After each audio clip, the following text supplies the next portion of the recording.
Hello viewers, welcome once again to my channel Physics World. So last class में हमने Newton's laws of motion से related previous year questions करे थे.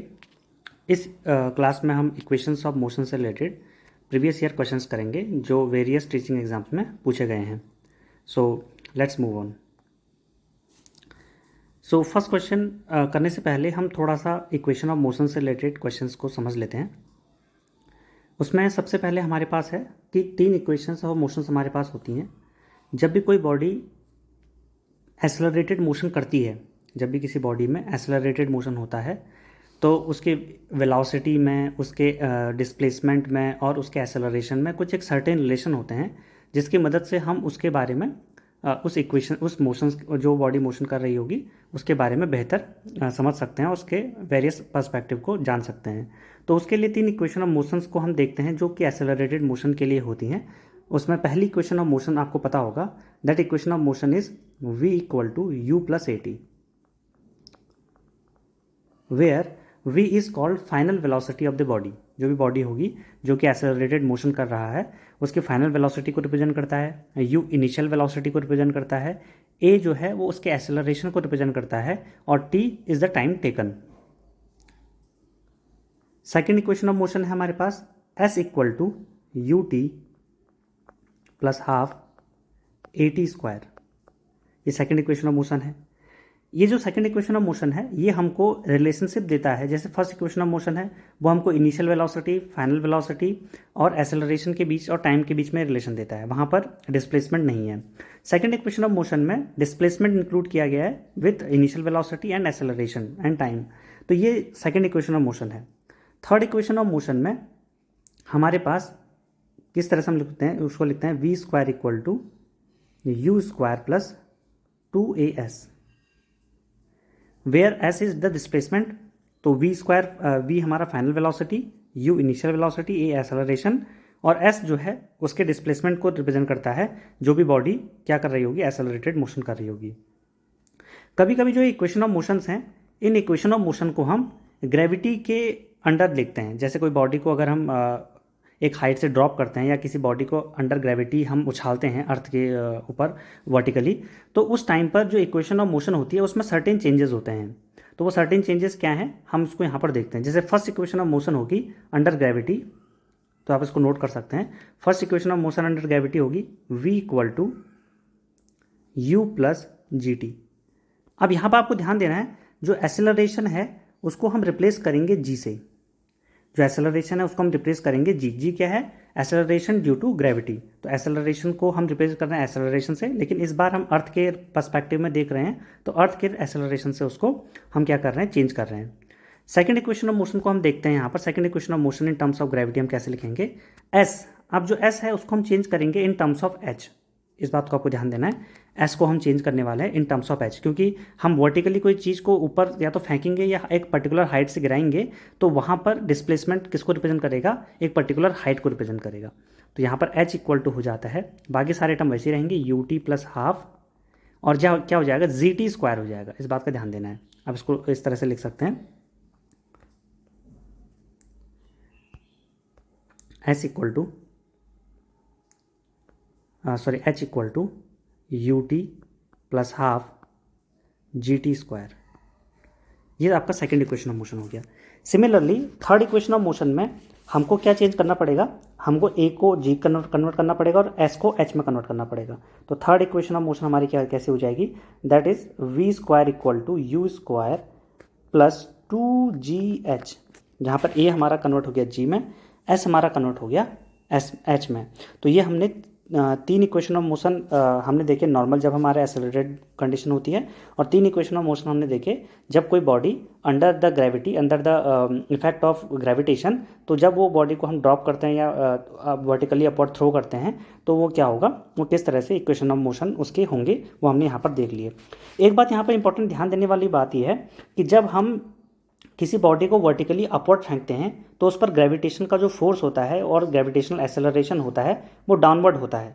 तो उस टाइम पर g की वैल्यू, जब हम वर्टिकली अपवर्ड फेंकते हैं तो उस टाइम पर g की वैल्यू को हमने लेना है नेगेटिव. इस बात को हमने ध्यान देना है. और जब हम उसको क्या करेंगे, जब हम हाँ, यहाँ पर मैं बताता हूँ आपको। जब हम क्या करेंगे, जब हम किसी बॉडी को अपवर्ड फेंकेंगे तो उस टाइम पर जी को हम लेंगे नेगेटिव, क्योंकि बॉडी ऊपर जा रही होगी और उस पर एक्सेलरेशन अपोजिट डायरेक्शन में लग रहा है, तो डायरेक्शन यहाँ पे मैटर करता है।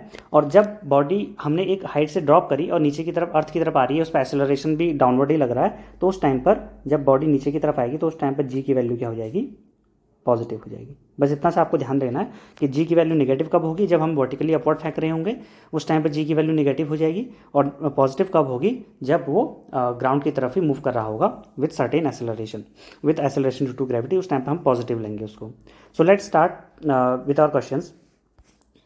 सो फर्स्ट क्वेश्चन यहाँ पर है, in the given velocity time graph of a particle the distance covered in first 4 seconds is.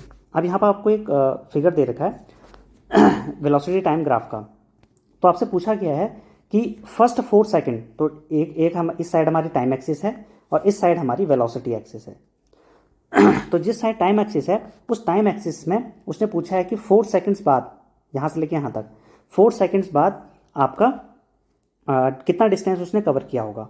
आपको एक बात यहाँ ध्यान रखनी है, यहाँ पर जो भी वेलोसिटी टाइम ग्राफ होता है उस वेलोसिटी टाइम ग्राफ में हम हमेशा डिस्प्लेसमेंट को कैसे कैलकुलेट करते हैं, वेलोसिटी टाइम ग्राफ में हम डिस्प्लेसमेंट को कैलकुलेट करते हैं एरिया अंडर द कर्व की मदद से। अगर हमें एक पर्टिकुलर पॉइंट से एक पर्टिकुलर पॉइंट तक एक पर्टिकुलर टाइम से एक पर्टिकुलर टाइम तक डिस्प्लेसमेंट कैलकुलेट करना है इन वेलोसिटी टाइम ग्राफ, तो हम area under the curve calculate करते हैं।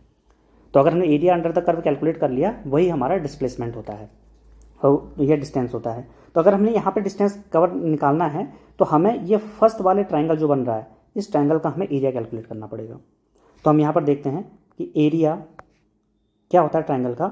एरिया ऑफ ट्रायंगल किस तरह से लिखते हैं हम, यहाँ पर हम लिखें अगर हाफ बेस इंटू हाइट। अब अगर आप बेस पर देखिए तो बेस पे हमारा टाइम एक्सिस है, और उस टाइम एक्सिस में जो बेस में जो टोटल डायमेंशन है वो कितनी है, दैट इज़ 4। तो हम यहाँ पर लिख सकते हैं 4 यूनिट्स हैं। और अगर हम हाइट देखें यहाँ पर, तो यहाँ से लेके यहाँ तक की हाइट कितनी है, दैट इज़ 8, तो इंटू 8। तो हमारे पास एरिया क्या आ जाएगा इसका, 2 टाइम से कट जाएगा, तो हमारे पास क्या हो जाएगा 8 टू 16, दैट इज़ 16 मीटर। तो जो बॉडी होगी उसने 4 सेकेंड्स में कितना डिस्टेंस कवर किया होगा, उसने क्या होगा 16 मीटर। तो option number B is correct. तो इस तरह से हम इसको सॉल्व कर लेंगे। तो आपको पता होना चाहिए कि एरिया अंडर द कर्व किस चीज़ को रिप्रेजेंट करता है। स्लोप, अगर हम वेलोसिटी टाइम ग्राफ का स्लोप कैलकुलेट करते हैं तो वो हमको एक्सेलरेशन देता है, और अगर हम उसका area under the curve calculate करते हैं तो वो हमें डिस्प्लेसमेंट देता है। ये दोनों बातें आपको यहाँ पर ध्यान रखनी है। Move on to next question. Question number 2 में हमको गिवन है a particle is thrown vertically upward with a velocity of 300 metre per second. तो एक पार्टिकल को हमने 300 मीटर पर सेकेंड से ऊपर की तरफ फेंका। It will reach a maximum height of, अब हमें पता करना है कि उसने मैक्सिमम हाइट कितनी यहाँ पर अटेन की है, तो उसको हमें कैलकुलेट करना है। तो मैक्सिमम हाइट अटेन कितनी की होगी, तो हमने 3 इक्वेशन ऑफ मोशन पढ़ी है। यहाँ पर हमें गिवन क्या क्या है, अगर हम ध्यान से देखें तो हमें इनिशियल वेलोसिटी गिवन है, u गिवन है 300 मीटर पर सेकेंड। जी की वैल्यू हमें गिवन है, वैसे तो 9.8 होती है, लेकिन यहाँ पर हमसे कहा गया 10 मीटर पर सेकेंड स्क्वायर इसको लेने के लिए। फिर हमसे कहा गया है कि मैक्सिमम हाइट हमें निकालनी है, एच मैक्सिमम निकालना है। अब मैक्सिमम हाइट कैसे निकालें, मैक्सिमम हाइट जब कोई ऑब्जेक्ट पहुँचता है तो आपको इस बात का ध्यान देना है, जब भी कोई भी बॉडी हम ऊपर की तरफ फेंकते हैं और वो अपनी मैक्सिमम हाइट पर होता है, मैक्सिमम हाइट पर उसकी वेलोसिटी, फाइनल वेलोसिटी होती है 0। वो 1 सेकंड के लिए उस पॉइंट पर रुकता है और उस टाइम पर उसकी मैक्सिमम वेलोसिटी पर होती है उसकी 0, मैक्सिमम हाइट पर उसकी वेलोसिटी होती है 0, और वो फिर 1 सेकंड बाद फिर नीचे आने लग जाता है। तो मोमेंटरली क्या करता है, वो ऑब्जेक्ट वहाँ पर रेस्ट पर चला जाता है 1 सेकंड के लिए, ठीक है। तो उसको यूज़ करके हमने यहाँ पर सॉल्व करना है। अब हमें इक्वेशन ऑफ मोशन का थर्ड इक्वेशन ऑफ मोशन पता है, तो अगर आपको ध्यान होगा तो आप इसको इस तरह से लिख सकते हैं, v² = u² + 2gh।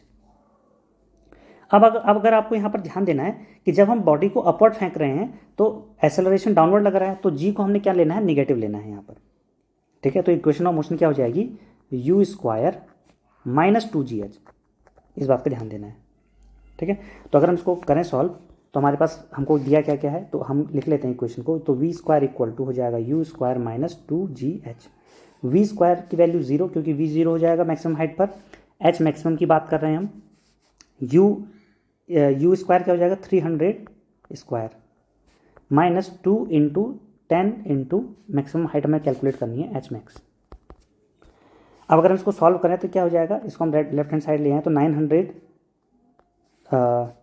तो ये हो जाएगा हमारे पास 3 3 9 और इसका स्क्वायर इतना हो जाएगा तो ये हो जाएगा 20 एच मैक्सिमम। तो अगर हम एच मैक्स की वैल्यू कैलकुलेट करें तो एच मैक्स की वैल्यू आ जाएगी हमारे पास 4 5 वो 1 0 से 1 0 कैंसिल कर दिया तो हो जाएगा 4 5 0 0। तो अगर आप इसको देखोगे और किस में आया, मीटर में आया। अब हम अपने ऑप्शंस देखते हैं 4500 मीटर, तो हमें यहाँ पर किलोमीटर में दिया है। तो अगर हम किलोमीटर में इसको चेंज करेंगे तो 1000 से डिवाइड करेंगे तो 1000 से डिवाइड करने पर हमको जो वैल्यू मिल जाएगी वो मिल जाएगी 4.5 किलोमीटर। ठीक है, तो इस तरह से हम कैलकुलेट कर सकते हैं कि जो बॉडी ने मैक्सिमम हाइट को एक्वायर किया होगा वो कितना होगा, 4.5 किलोमीटर एक्वायर किया होगा। सो इस तरह से आप इसको सॉल्व कर सकते हैं इक्वेशन ऑफ मोशन की मदद से। तो आपको इक्वेशन अगर मोशन पता है और डायरेक्ट फॉर्मूला भी याद नहीं है तो आप इसको इस तरह से सॉल्व कर सकते हैं। Move on to next question. Question number third. Question number third हमसे कह रहा है ये यूके पीएससी लेक्चरर मेंस 2020 में सारे क्वेश्चंस कहीं ना कहीं किसी न किसी एग्जाम से पूछे गए हैं। तो ये वाला question UK PSC lecturer mains 2020 में पूछा गया था कि the position of the particle moving on a straight line path is given by. अब आपको पोजीशन की वैल्यू गिवन है, पोजीशन गिवन है। तो अगर हम यहाँ पर देखें तो x इक्वल टू हमको गिवन है 12 plus 18t plus 9t square, ये आपको गिवन है। अब आपको एक्सेलरेशन पूछा है आफ्टर 2 सेकेंड, मतलब 2 सेकेंड जब ऑब्जेक्ट 2 सेकेंड पर पहुंच जाएगा, मतलब 2 सेकेंड बीत जाएंगे उसके उस टाइम पर उसका एक्सेलरेशन कितना होगा। तो हमको डिस्प्लेसमेंट दिया है इन टर्म्स ऑफ टाइम, तो हम यहाँ से वेलोसिटी कैलकुलेट कर सकते हैं क्योंकि वेलोसिटी हमारे पास क्या होता है, वेलोसिटी होता है dx/dt, इसका डिफ्रेंशिएशन। तो अब अगर इसका डिफ्रेंशिएशन करेंगे तो 12 का differentiation with respect to time 0, 18t का 18 और 9t स्क्वायर का 18t। अगर आपको डिफ्रेंशिएशन नहीं आता है तो आप इसको सीख लीजिए क्योंकि इंपॉर्टेंट है। 18t, टी के रिस्पेक्ट में टी का डिफ्रेंशिएशन 1 हो जाएगा और टी स्क्वायर का क्या हो जाएगा 2t हो जाएगा और 2 × 9 हो जाएगा 18t। तो v इक्वल टू हो जाएगा हमारे पास 18 प्लस 18t।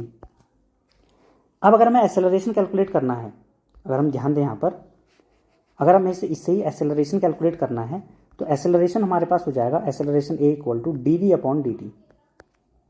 तो अगर हम इसका इस वेलोसिटी का एक बार और डिफ्रेंशिएशन कर दें तो हमें एक्सेलरेशन मिल जाएगा।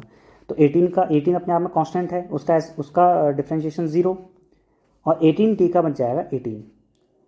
हमें टाइम t इक्वल टू 2 पर पूछा था लेकिन यहाँ पर तो टाइम पर ये डिपेंड कर ही नहीं रहा, एक्सेलरेशन टाइम पर डिपेंड नहीं कर रहा, इसका मतलब एक्सेलरेशन कांस्टेंट है। तो एक्सेलरेशन कितने उससे हो रहा है 18 मीटर पर सेकेंड स्क्वायर की वैल्यू से हो रहा है। तो जो भी बॉडी होगी उसका एक्सेलरेशन कितना होगा 18 मीटर पर सेकेंड स्क्वायर। अगर यहाँ पर t के टर्म्स में कुछ वैल्यू आ जाती तो हम t को 2 पुट कर देते, 2 सेकेंड पुट कर देते। लेकिन अगर यहाँ पर तो हमें टाइम एक्सेलरेशन टाइम पर डिपेंड ही नहीं कर रहा, इसका मतलब एक्सेलरेशन अपने आप में कांस्टेंट है तो टाइम से उससे फर्क नहीं पड़ रहा। 2 सेकंड पर भी उतना ही आएगा, 10 सेकंड पर भी उतना ही आएगा, किसी और टाइम पर भी उतना ही आएगा। तो कितना आ गया 18 मीटर पर सेकेंड स्क्वायर। सो ये इसका आंसर हो जाएगा, answer number C. So move on to next question. Next question है question number 4। A body whose displacement y, अब कोई बॉडी है उसका डिस्प्लेसमेंट कितना है y है, इन मीटर्स में दिया गया है, varies with time in seconds, और टाइम दिया है सेकंड में, और उसका डिस्प्लेसमेंट का फंक्शन हमको गिवन है। तो डिस्प्लेसमेंट का फंक्शन किस तरह से है, y equal to -2/3t square plus 16t plus 2, ये हमको गिवन है। अब हमसे पूछ रहा है कि will come to rest after, कि ये जो डिस्प्लेसमेंट है बॉडी का ये टाइम के साथ चेंज हो रहा है तो ये कितने टाइम बाद जीरो आ जाएगा, डिस्प्लेसमेंट कितने टाइम बाद जीरो हो जाएगा, मतलब वो रेस्ट पर कब आ जाएगा, डिस्प्लेसमेंट जीरो नहीं होगा, मतलब वो रेस्ट पर कब आ जाएगा, उसकी वेलोसिटी जीरो कब हो जाएगी। ठीक है, तो वेलोसिटी जीरो कब होगी, जब हम उसकी वेलोसिटी कैलकुलेट करें उस टाइम के लिए हमें वो टाइम कैलकुलेट करना है कि कितने टाइम बाद उसकी वेलोसिटी जीरो हो जाएगी, मतलब वो रेस्ट पर आ जाएगा। तो इसी फंक्शन से हम वेलोसिटी कैलकुलेट कर सकते हैं। अभी हमने देखा था ये जो क्वेश्चन है आपका अलग अलग वेरियस एग्जाम से पूछा गया बार बार, तो आप इसको देख सकते हैं। तो ये जो वेलोसिटी है वो होता है हमारे पास dy अपॉन dt। अगर मैं इसका डिस्प्लेसमेंट इसका डेरिवेटिव निकालता हूँ y का, तो हमको क्या मिल जाता है, डिफ्रेंशिएशन कैलकुलेट करते हैं तो हो जाएगा 4/3t, क्योंकि इसका t स्क्वायर का हो जाएगा 2t और 2/3 हो जाएगा 4/3 प्लस 16, t का हो जाएगा 1 और 2 का हो जाएगा 0, क्योंकि वो क्या है अपने आप में कांस्टेंट है, उसका टाइम के रेस्पेक्ट में डिफ्रेंशिएशन 0 हो जाएगा। अब ये तो वेलोसिटी आ गई हमारे पास। अब वेलोसिटी कह रहा है कि कितने समय बाद वेलोसिटी 0 होगी, तो टाइम कैलकुलेट करना है तो वेलोसिटी की जगह हम 0 पुट कर सकते हैं, तो हमको मिल जाएगा v = -4/3t प्लस 16। अब वेलोसिटी 0 हो गई है, तो वो टाइम कितना था जब वेलोसिटी 0 हुई है, तो अगर हम इसको ज़रा सॉल्व करें तो कितना हो जाएगा, 4t/3 = 16, तो 4 से 16 4 टाइम्स कट जाएगा और t इक्वल टू हो जाएगा 12 सेकेंड्स। तो अब जब इसको सॉल्व करेंगे तो t = 12 सेकेंड्स आपको मिल जाएगा, क्योंकि 12 सेकेंड बाद ये जो बॉडी होगी वो रेस्ट पर आ जाएगी, उसकी वेलोसिटी 0 हो जाएगी। तो आंसर नंबर यहाँ पर सी हो जाएगा हमारा answer C is correct. So move on to next question number 5। Question number 5 हमारे पास है, the same retarding force is applied to stop a train if the speed is double then the distance will be. तो आप मेरे करने से पहले इनको वीडियो को पॉज करके यहाँ पर सॉल्व कर सकते हैं और फिर अपना आंसर मैच कर सकते हैं कि किस तरह से आप अगर तैयारी कर रहे हैं तो यहाँ पर आपसे क्वेश्चन बन रहे हैं या नहीं बन रहे हैं, उसके बाद आप आंसर देख सकते हैं। सो इसको हम करते हैं, जैसे हमसे क्या पूछा गया है कि अगर किसी एक ट्रेन पर सेम रिटार्डिंग फोर्स लग रहा है, एक बार उसकी स्पीड समथिंग थी और दूसरी बार उसकी स्पीड डबल कर दी और दोनों बार सेम रिटार्डिंग फोर्स लग रहा है, तो कुछ टाइम बाद ट्रेन रुक जाएगी। तो वो कह रहा है कि जो उसकी डिस्टेंस होगी, उसकी डिस्टेंस पहले वाले डिस्टेंस से कितनी बढ़ जाएगी, क्योंकि ज़्यादा स्पीड से आ रहा होगा तो फोर्स तो उतना ही है, तो देर में 0 होगा, और पहले वो धीरे आ रहा था तो जल्दी उसका डिस्प्लेसमेंट 0 हो जाएगा। तो वो कह रहा है कि जो पहले वाला डिस्प्लेसमेंट है, डिस्टेंस है, और बाद वाला डिस्टेंस है, उसमें कितना फ़र्क है या कितना उसमें क्या रिलेशन होगा। तो उसको अगर हम कैलकुलेट करें तो कैसे कैलकुलेट करेंगे, तो हमको यहाँ पर इक्वेशन ऑफ मोशन की अगर मदद लें तो थर्ड इक्वेशन ऑफ मोशन हम यहाँ पर यूज़ कर सकते हैं, जिसमें हमारा इनिशियल वेलोसिटी भी आ रहा है, फाइनल वेलोसिटी भी आ रहा है और डिस्प्लेसमेंट भी आ रहा है और रिटार्डिंग फोर्स भी आता है। क्योंकि हमें टाइम तो गिवन नहीं है तो हम यहाँ पर डिस्प्लेसमेंट की मदद लेंगे। तो थर्ड इक्वेशन ऑफ मोशन क्या थी, v² = u² + 2as। क्योंकि यहाँ पर वेलोसिटी 0 हो चुकी है, वेलोसिटी कितनी हो गई है 0, क्योंकि फाइनल वेलोसिटी क्या है 0, क्योंकि बॉडी ने एक टाइम बाद, ट्रेन ने एक टाइम बाद जा करके रुक जाना है, रिटार्डिंग फोर्स लग रहे हैं, तो जब फाइनल जहाँ पर वो रुकेगी वहाँ पर फाइनल वेलोसिटी 0 हो चुकी होगी। तो वो जो फाइनल वेलोसिटी 0 है उस टाइम पर उसका डिस्प्लेसमेंट कितना होगा, तो यहाँ से हम कैलकुलेट कर लेते हैं। तो अगर ये 0 हो गया तो ये हो जाएगा u², तो ये इनिशियल वेलोसिटी थी। एसेलरेशन हमारा हमको क्या लेना पड़ेगा, -a लेना पड़ेगा यहाँ पर, क्योंकि एसेलरेशन कैसा है, रिटार्डिंग है, क्योंकि रिटार्डिंग फोर्स है, तो फोर्स अगर रिटार्डिंग है तो एसेलरेशन भी रिटार्डिंग होगा। तो हमारे पास क्या हो जाएगा, -2as। तो यहाँ से अगर हम s की वैल्यू निकालें तो s = हमको मिल जाएगा, दैट इज u²/2a। ये हमको s मिल गया। ये पहले केस के लिए मिला जब हमारी बॉडी एक नॉर्मल u स्पीड से चल रही थी।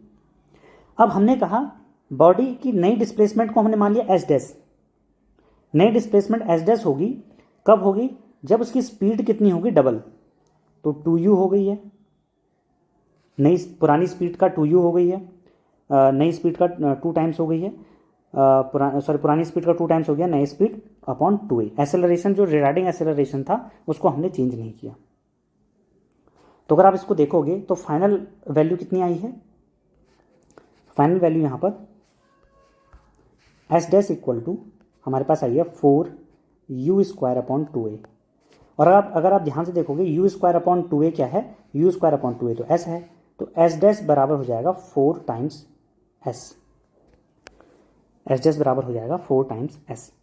तो इसका मतलब क्या है कि जो डिस्प्लेसमेंट, नया डिस्प्लेसमेंट है जिसको हमने s' माना, उस नए डिस्प्लेसमेंट की वैल्यू है जो ओरिजिनल डिस्प्लेसमेंट था, जो पहले डिस्प्लेसमेंट था, इनिशियल डिस्प्लेसमेंट, उसके 4 टाइम्स हो गया है। तो इसका मतलब इसका आंसर क्या हो जाएगा, ऑप्शन नंबर डी, 4 टाइम्स।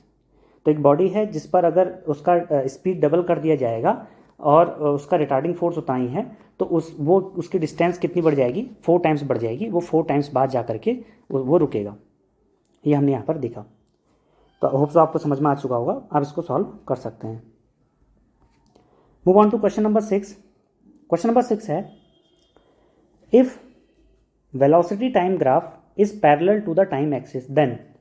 अब पहले तो वेलोसिटी टाइम ग्राफ को बना लेते हैं। एक तरफ हमारी है वेलोसिटी और एक तरफ हमारा टाइम, और हमसे पूछ रहा है कि वेलोसिटी टाइम ग्राफ में अगर जो हमारा ग्राफ है वो टाइम एक्सिस के पैरेलल हो जाए। मान लेते ऐसा है ग्राफ हमारा, ये ग्राफ क्या है, टाइम एक्सिस के पैरेलल है।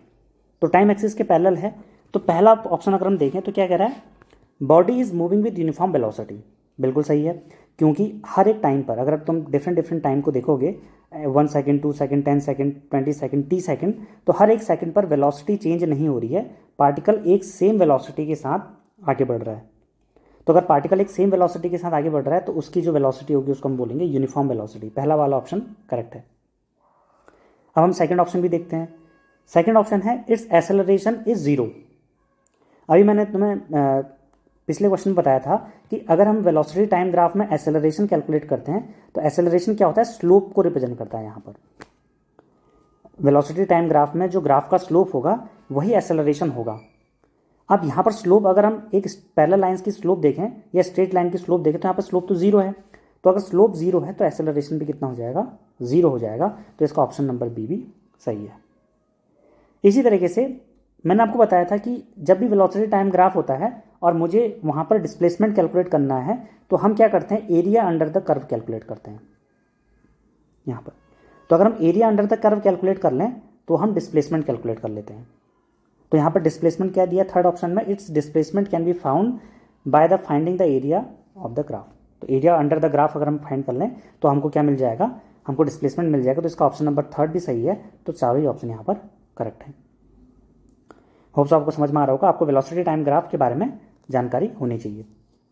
एक आध ग्राफ मैं आपको और बता देता हूँ वेलोसिटी टाइम ग्राफ में ही। जैसे एक ग्राफ इस तरह से होता है, ये जो ग्राफ है इसको हम बोलते हैं यूनिफॉर्म। ये यहाँ पर वेलोसिटी बढ़ रही है तो ये यूनिफॉर्म एक्सेलरेशन का ग्राफ है। इधर वेलोसिटी इधर टाइम, ये किसका ग्राफ है, यूनिफॉर्म एक्सेलरेशन का ग्राफ है। लगातार एक्सेलरेशन बढ़ रहा है क्योंकि स्लोप यहाँ पर इस तरह से है, मतलब एक्सेलरेशन कांस्टेंट है, वेलोसिटी बढ़ रही है। तो वेलोसिटी बढ़ रही है तो एक्सेलरेशन यूनिफॉर्मली इंक्रीज हो रहा है। अब हमारे पास यूनिफॉर्म एक्सेलरेशन तो कांस्टेंट है, लेकिन क्योंकि स्लोप कांस्टेंट है लेकिन वेलोसिटी लगातार बढ़ रही है, तो इसको हम बोलते हैं यूनिफॉर्म एक्सेलरेशन का कर्व। दूसरा, इसी के अंदर हम एरिया अंदर अगर निकालेंगे तो यहाँ से हम डिस्प्लेसमेंट भी कैलकुलेट कर सकते हैं। एक और ग्राफ अगर मैं बनाऊँ यहाँ पर, तो एक और ग्राफ इस तरह से हो सकता है, इधर वेलोसिटी इधर टाइम। तो ग्राफ इस तरह से है। अब यहाँ पर जो ग्राफ है वो स्ट्रेट लाइन नहीं है, कर्व्ड में दिया है। तो यहाँ पर जो ग्राफ है उसको हम बोलते हैं, ये क्या है, यहाँ पर एक्सेलरेशन इंक्रीज कर रहा है। तो नॉन यूनिफॉर्म एक्सेलरेशन वाला ग्राफ है। पहला वाला ग्राफ यूनिफॉर्म एक्सेलरेशन वाला था, ये वाला नॉन यूनिफॉर्म एक्सेलरेशन वाला होगा और पॉजिटिव एक्सेलरेशन हो रहा है यहाँ पर। और अगर एक ग्राफ ऐसा दिया गया है, अगर एक ग्राफ ऐसा दिया गया है तो ये वाला क्या ग्राफ कैसा है, ये हमारा रिटार्डेशन वाला, ऐसा कह सकते हो। या इस तरह से ग्राफ दिया गया है तो ये हमारा रिटार्डेशन में आ जाता है, ठीक है। और नॉन यूनिफॉर्म एक्सेलरेशन वाला होगा और इधर वेलोसिटी इधर टाइम होगा। तो ये सब ग्राफ के बारे में आपको पता होना चाहिए, जो यहाँ पर क्वेश्चंस में कभी कभार पूछ लिए जाते हैं। Move on to question number 7।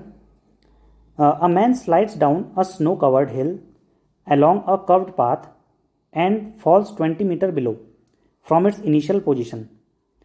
The velocity in meter per second with which he fall strike the ground. अब क्या कह रहा है कि एक स्नो कवर्ड हिल था, मान लीजिए कुछ ऐसा हिल है, और इस हिल से एक ऑब्जेक्ट क्या है नीचे की तरफ आया, इससे यहाँ पर लुढ़कता हुआ या कैसे भी वो नीचे की तरफ को आ गया। जहाँ से वो नीचे की तरफ आना स्टार्ट हुआ, जब वो रुका तो वो 20 मीटर नीचे आ चुका था। तो मतलब उसकी हाइट कितनी होगी, वहाँ से कितना डिस्प्लेसमेंट उसने कर लिया, इनिशियल पोजीशन से 20 मीटर वहाँ पर कर लिया। अब इंपॉर्टेंट है, जब वो नीचे की तरफ आ रहा था तो जब वो ग्राउंड पर आता है, पहुँचता है ग्राउंड पर, तो ग्राउंड पर पहुँचने में उसने कितना, उसकी फाइनल वेलोसिटी, जब वो बिल्कुल ग्राउंड के नज़दीक होगा तो उसकी फाइनल वेलोसिटी क्या होगी। तो आपको ध्यान देना, जब भी आप कोई बॉडी ऊपर से ड्रॉप करते हैं तो ड्रॉप करते समय उसकी इनिशियल वेलोसिटी को हमें 0 लेना पड़ता है। जब भी हम किसी बॉडी को थ्रो नहीं कर रहे हैं, हम ड्रॉप कर रहे हैं, खाली हमने छोड़ दिया, या वो बॉडी पहले 0 पर थी फिर अचानक से फिर लुढ़कने लगी, तो इनिशियल वेलोसिटी वहाँ पर 0 थी, फाइनल वेलोसिटी हमें पता करनी है। जी की वैल्यू हम लेंगे 10 मीटर पर सेकंड स्क्वायर, ये निगेटिव नहीं होगा, यहाँ पर पॉजिटिव होगा, 10 मीटर पर सेकंड स्क्वायर, और जो डिस्प्लेसमेंट है s इक्वल टू 20 मीटर है। तो अब हमें एक ऐसा फॉर्मूला ढूंढना है जिसमें इनिशियल वेलोसिटी है, फाइनल वेलोसिटी है, एक्सेलरेशन है और हाइट है। तो ऐसा इक्वेशन हमने देखा था, ऐसा इक्वेशन हमारा equation number third equation of motion. तो थर्ड इक्वेशन ऑफ मोशन हमसे क्या कहता है, that is v square equal to u square plus 2as। तो इसको हम अगर हम उसके टर्म्स में लिखे, ग्रेविटी के टर्म्स में, तो 2gh हो जाएगा। इनिशियल वेलोसिटी 0 है तो इसको हम 0 मान सकते हैं। फाइनल वेलोसिटी हमें कैलकुलेट करनी है, 2 इंटू जी दिया है हमको 9.8 और h हमको दिया है, सॉरी जी 10 दिया है हमको, और h हमें दिया है 20 मीटर। तो इसको हम पुट कर लेते हैं यहाँ पर, ये दिया हमें 10 और ये दिया हमको 20 मीटर। तो अगर हम इसको मल्टीप्लाई करते हो जाएगा v square equal to 2 to 4 40, sorry 20 और 40 400, तो v स्क्वायर इक्वल टू हो जाएगा plus minus 20 metre per second. तो 20 मीटर पर सेकेंड, इसकी वेलोसिटी कितनी आ गई, 20 मीटर पर सेकेंड। तो यहाँ पर हमको ध्यान देना है, हमको प्लस माइनस में दिया नहीं, हमको आंसर सीधा 20 दिया है, तो उसका मैग्नीट्यूड दिया है। तो अगर हम यहाँ पर ध्यान दें तो उस बॉडी की फाइनल वेलोसिटी होगी option number A 20 metre per second. तो आपको यहाँ पर थर्ड इक्वेशन ऑफ मोशन का इस्तेमाल करना था, और उससे आप क्या निकाल सकते हैं, फाइनल वेलोसिटी को कैलकुलेट कर सकते हैं। Move on to question number 8। Question number 8 है हमारे पास, average velocity of a particle moving in a straight line with constant acceleration a and initial velocity u in first t second is. अब वो पूछ रहा है हमसे कि हमको एवरेज वेलोसिटी फाइंड करनी है, एवरेज वेलोसिटी। तो इसको मैं v एवरेज से लिख सकता हूँ, v एवरेज। तो v एवरेज हमको फाइंड करनी है। अब हमको गिवन क्या क्या है, हमको एक एक्सेलरेशन a गिवन है, हमको t टाइम में कैलकुलेट करना है, और इनिशियल वेलोसिटी u गिवन है। इस टाइम पर हमें एवरेज वेलोसिटी फाइंड करनी है। तो एवरेज वेलोसिटी का जनरल फॉर्मूला देखें एवरेज वेलोसिटी का, तो जनरल फॉर्मूला क्या होगा, initial velocity plus final velocity upon 2। ये हमारा एवरेज वेलोसिटी का फॉर्मूला हो गया। अब इनिशियल वेलोसिटी तो ठीक है, u गिवन है, फाइनल वेलोसिटी क्या होगी इन टर्म्स ऑफ u। तो अगर हमने इक्वेशन नंबर 1 पढ़ी है, इक्वेशन ऑफ मोशन फर्स्ट पढ़ी है, तो वो क्या होता है, v इक्वल टू होता है ut plus u plus at। v equal to होता है u प्लस at। इसको अगर हम पुट कर दें यहाँ पर तो क्या हो जाएगा, v एवरेज इक्वल टू हो जाएगा u plus at divided by 2। v की जगह हमने इक्वेशन नंबर 1 पुट कर दी, v equal to u plus at। और अब अगर हम इसको सॉल्व करें यहाँ पर तो कितना हो जाएगा, ये हो जाएगा हमारे पास v average equal to 2u plus at divided by 2। और हम 2 से अगर 2 को सेपरेट करें तो हो जाएगा u प्लस 1/2 at। तो ये हमारी v एवरेज की वेलोसिटी आ जाएगी, एवरेज वेलोसिटी आ जाएगी, that is option number D. तो यहाँ पर ऑप्शन नंबर डी करेक्ट होगा। एवरेज वेलोसिटी कैसे हो जाएगी, u प्लस हाफ at। तो अब इस तरह से इसको इक्वेशन नंबर 1 से सॉल्व कर सकते हैं। Move on to next question, that is 9th question, second last question. 9th question हमारे पास है, an object is projected upward with a velocity of 4.9 metre per second, it will strike the ground after. मतलब हमसे time पूछा है कि अगर हमने ऑब्जेक्ट को ऊपर की तरफ थ्रो किया और वो ऊपर जा करके नीचे आता है, और कितने समय बाद वो ग्राउंड को हिट करेगा, ये हमसे पूछ रहा है। तो कितने समय बाद ग्राउंड को हिट करेगा, तो उसके लिए हम यहाँ पर थोड़ा सा एक कॉन्सेप्ट आपको ध्यान में रखना है कि अगर ग्राउंड से हम किसी भी ऑब्जेक्ट को ऊपर की तरफ थ्रो करते हैं, वो मैक्सिमम पॉइंट पर पहुँचेगा और फिर वो नीचे आता है, फिर वो ग्राउंड को हिट करेगा। तो जब ये ऑब्जेक्ट ग्राउंड से मैक्सिमम हाइट पर पहुँचता है, तो उस टाइम में जितना समय लेता है ग्राउंड से मैक्सिमम हाइट तक पहुँचने में, उतना ही टाइम ये ग्राउंड मैक्सिमम हाइट से ग्राउंड में आने में लगाता है। तो आपको ये ध्यान देना है कि जितना टाइम ग्राउंड से मैक्सिमम हाइट पहुँचने में लगाएगा, उतना ही टाइम मैक्सिमम हाइट से ग्राउंड आने में लगाएगा। तो अगर हम एक जर्नी का टाइम निकाल लें तो दूसरी जर्नी को हम क्या कर सकते हैं, दूसरी जर्नी के लिए हम उसको ट्वाइस कर सकते हैं, ठीक है। तो इस कॉन्सेप्ट का इस्तेमाल करके हम यहाँ पर टाइम को कैलकुलेट कर लेंगे। हम एक जर्नी का कैलकुलेट करेंगे और दूसरी जर्नी के लिए उसको ट्वाइस करके ऐड कर देंगे, ठीक है, सॉरी उसको ऐड कर देंगे। अब यहाँ पर ध्यान देते हैं किस तरह से हम इसको सॉल्व करते हैं। यह ऑब्जेक्ट है, इस ऑब्जेक्ट को हमने ग्राउंड से ऊपर की तरफ फेंका, तो लेट सपोज मैक्सिमम हाइट है उसकी h। जब वो मैक्सिमम हाइट पर पहुंचेगा तो वहां पर वेलोसिटी कितनी हो जाती है, मैंने आपको पहले बताया था 0 हो जाती है। अब जब यहां से वो यहां पहुंचा तो उस टाइम पर g की जो वैल्यू थी वो थी -9.8, क्योंकि हम ऊपर की तरफ फेंक रहे हैं, ग्रेविटी उसको डाउनवर्ड खींच रही है। तो अब अगर हम इन तीनों बातों का ध्यान रखें तो हमें फर्स्ट इक्वेशन ऑफ मोशन पता है। फर्स्ट इक्वेशन ऑफ मोशन क्या होती है, v equal to u plus a t, क्योंकि हमें इक्वेशन फर्स्ट गिवन है, मतलब हमें इनिशियल वेलोसिटी गिवन है और टाइम हमको कैलकुलेट करना है। फाइनल वेलोसिटी 0 हो गई, इनिशियल वेलोसिटी 4.9 हो गई और माइनस ये g, इसको हम लिख लेते हैं, g की वैल्यू नेगेटिव है तो हम इसको क्या लेते हैं 9.8 t। तो ये हो जाएगा 4.9 इक्वल टू 9.8 t। तो 4.9 9.8 का हाफ होता है, तो इसको हम लिख देंगे time t equal to 0.5 seconds. तो हाफ जर्नी कंप्लीट करने में इसने कितना समय लगाया, 0.5 सेकंड लगाया, और 0.5 सेकंड, आधा सेकंड इसने ऊपर जाने में लगाया, तो ये क्या करेगा, आधा ही सेकंड नीचे आने में लगाएगा। तो टोटल कितना हो जाएगा, टोटल टाइम हो जाएगा 1 सेकंड। तो option number B is correct. जब पूरी जर्नी के लिए जब वो ग्राउंड को हिट करेगा दोबारा, वो कितने टाइम में करेगा, 1 सेकंड बाद हिट करेगा। इस तरह से हम इसको सॉल्व कर सकते हैं। Move on to last question. Last question हमारे पास, a stone is thrown upward with speed u। एक स्टोन को हमने ग्राउंड से ऊपर की तरफ फेंका स्पीड u से, और उसने मैक्सिमम हाइट h अटेन कर ली। अगर आपको याद होगा तो मैक्सिमम हाइट h के लिए हमने एक फॉर्मूला बनाया था, that is h equal to u upon 2g। अगर आपको पता होगा तो डायरेक्ट हम यहाँ से, या ऐसा याद नहीं रह रहा तो इसको हम थर्ड इक्वेशन ऑफ मोशन से बना सकते हैं कि मैक्सिमम हाइट क्या होती है, that is v square equal to u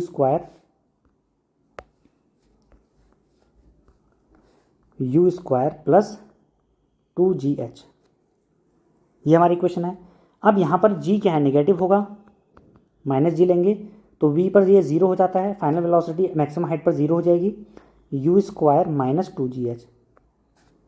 तो हमारे u स्क्वायर की वैल्यू हो जाएगी 2gh, तो h की वैल्यू हो जाएगी u स्क्वायर अपॉन 2g, और h क्या है, मैक्सिमम हाइट है। तो आपको ध्यान देना है maximum height h equal to होती है u स्क्वायर अपॉन 2g। अब वो हमसे कह रहा है एक बॉडी है जिसको हमने u इनिशियल स्पीड से फेंका और उसने मैक्सिमम हाइट अटेन करी h। अब जब हम उसको दोबारा फेंकते हैं और इस बार हमने क्या किया, इनिशियल स्पीड का 3 टाइम्स उसको स्पीड दी और उसने इस बार स्पीड अटेन करी कैपिटल H। तो हमें स्मॉल h और कैपिटल H में रिलेशन पता करना है। तो ये आसान क्वेश्चन है।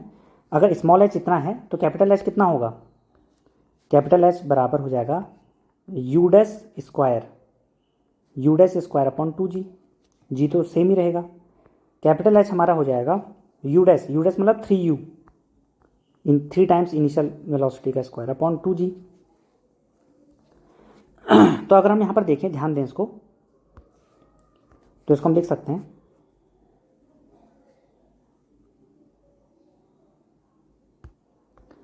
h capital H equal to 3 3 9 हो जाएगा, 3 का स्क्वायर हो जाएगा u स्क्वायर अपॉन 2g, और u स्क्वायर अपॉन 2g है क्या, स्मॉल h है, तो that is capital H equal to 9 times small h। ये हमको रिलेशन यहाँ पर मिल गया। तो एक्चुअली में आपको ये ध्यान रखना है कि अगर आप डायरेक्ट फॉर्मूला याद कर सकते हैं तो वो और भी ज़्यादा बेटर है आपका समय कम लगेगा पेपर में। जो h हमारे पास है, जो दोबारा जब हमारी स्पीड 3 टाइम्स हो गई तो जो उसकी हाइट है वो 9 टाइम्स इंक्रीज हो गई। तो इस बात का आपको ध्यान देना है। तो the relation is capital H equal to 9 times h small h। तो option number D is correct. तो ये हमारे पास थे 10 इंपॉर्टेंट क्वेश्चंस जो प्रीवियस ईयर में पूछे गए थे इक्वेशंस ऑफ मोशन से। आपको कहीं भी अगर डाउट हो तो आप कमेंट सेक्शन में कमेंट कर सकते हैं। सो आज के लिए हम इतना देखते हैं, मिलते हैं नेक्स्ट क्लास में। Thank you so much.